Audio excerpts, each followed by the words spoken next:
So characteristic equations మ్యాట్రిక్స్కి ఎలా calculate చేయాలో చూద్దాం.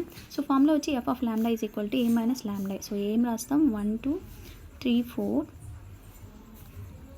మైనస్ ల్యాండా ఐ అంటే ల్యాండా 0 0 ల్యాండా. సో ఐ అనేది మనకు ఆల్రెడీ ఇంతకుముందు వీడియోలో చెప్పున్నాను.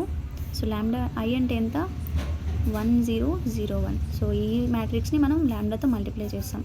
So 1 minus lambda 1 minus lambda. So 2 minus 0 2 3 minus 0 3 and 4 minus lambda 4 minus lambda. So మీరు నార్మల్గా దీనికి క్యాలిక్యులేట్ చేయండి date. So 1 minus lambda into 4 minus lambda. So 3 2s are minus 6. So 4 1s are 4 minus 1 into lambda minus lambda into 4 minus 4 ల్యాండా minus lambda into minus lambda plus lambda square minus 6.